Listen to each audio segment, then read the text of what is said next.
சங்கீதம் 2:8. என்னை கேளும், அப்பொழுது ஜாதிகளை உமக்கு சுதந்திரமாகவும் பூமியின் எல்லைகளை உமக்கு சொந்தமாகவும் கொடுப்பேன். கர்த்தருடைய பரிசுத்த நாமம் துதிக்கப்படுவதா. கர்த்தர் நல்லவர், அவர் கிருபை என்றும் உள்ளது. இந்த நாள் தியானத்துக்கு ஆண்டவர் தந்த அந்த நல்ல வசனத்துக்கு ஆண்டவரை துதிக்கிறேன், சோதரிக்கிறேன். இங்கே இந்த சங்கீதக்காரன் சொல்லுகிறார், என்னை கேளும், அப்போது ஜாதிகளை உமக்கு சுதந்திரமாகவும் பூமியின் எல்லைகளை உமக்கு சொந்தமாகவும் கொடுப்பேன் என்று சொல்லி.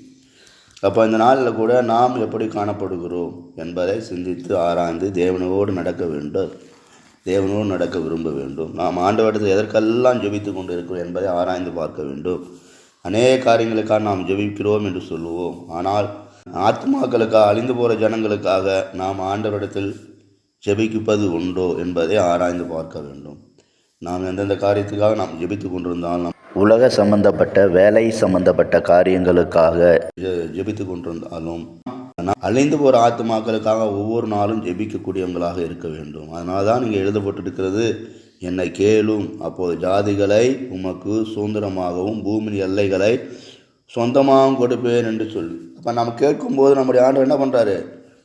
கொடுக்கக்கூடிய ஆண்டவராகவே நம்முடைய ஆண்டவர் இருக்கிறார். யாரெல்லாம் கேட்டாங்களோ வேதத்தில் அவங்களாம் பெற்றுக்கொண்டாங்க. பாருங்கள், யாபேஸ் பாருங்கள், என்னை ஆசீர்வதின்னு ஜெபித்தார், என் எல்லை பறந்து விழுந்த எல்லையாக்கும் என்று ஜெபித்தாராம். ஆண்டவர் பாருங்கள், அவர் கேட்டுக்கொண்டதை அவருக்கு கொடுத்தார் என்று சொல்லி எழுதப்பட்டிருக்குது. கேட்பவர்களுக்கு நம்முடைய ஆண்டவர் தரக்கூடியவராக இருக்கிறார். அப்போ நாம் நம்முடைய காரியத்துக்காக, நம்முடைய உலக காரியங்களுக்காக நாம் கேட்பதை குறைத்து கொள்ள வேண்டும். நம்முடைய வாழ்க்கையில் அதிகமாக ஜெபிக்கிறதை குறைத்து கொள்ள வேண்டும். தேவனுடைய ராஜ்யத்துக்காக தான் நம்ம என்ன பண்ணணும்? அதிகமாக ஜெபிக்கணும். தேவனுடைய வீட்டு காரியங்களுக்காக ஜெபிக்கணும். தேவனோடு எப்போதும் நாம் வாழக்கூடிய ஒரு வாழ்க்கையை நாம் பெற்றுக்கொள்ள அந்த உலகத்தில் அதிகமாக என்ன பண்ணணும்? அழிந்து போகிற ஜனங்களுக்காக ஜெபிக்கக்கூடிய ஒரு ஜப ஜீவியம், ஜப வாழ்க்கை நமக்குள் காணப்பட வேண்டும். அப்படி காணப்படும் போது ஆண்டவர் என்ன பண்ணுவார்? நம்மை ஆசீர்வதிப்பார். அதனால தான் இன்னும் கூட நாம் மத்தேயுவில் வாசிக்கிறோம், முதலாவது தேவனுடைய ராஜ்யத்தையும் அவருடைய நீதியையும் தேடுங்கள், அப்பொழுது இவைகளெல்லாம் உங்களுக்கு கூட கொடுக்கப்படும் என்று சொல்லி எழுதப்பட்டிருக்குது.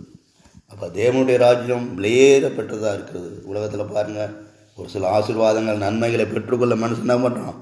அதற்காக எவ்வளவோ செலவிடுகிறான், எவ்வளோ தன்னுடைய ஆஸ்திகளை, அந்தஸ்துகள்லாம் செலவிட்டு அந்த ஆஸ்தி ஐஸ்வர்யம் பெற்றுக்கொள்ள பிரயாசப்படுகிறான். அதுபோல் நாம் கூட பரலோக ராஜ்யத்தில் பிரவேசிக்க, அந்த பெரிதான பாக்கியத்தை பெற்றுக்கொள்ள, அந்த மேன்மையான வாழ்க்கை பெற்றுக்கொள்ள, இந்த உலகத்தில் வாழ்கிற நாட்களை எல்லாம் அழிந்து போகிற ஆத்மாக்களுக்காக நாம் பாரத்தோடு ஜெபிக்கக்கூடியவங்களாக காணப்பட வேண்டும்.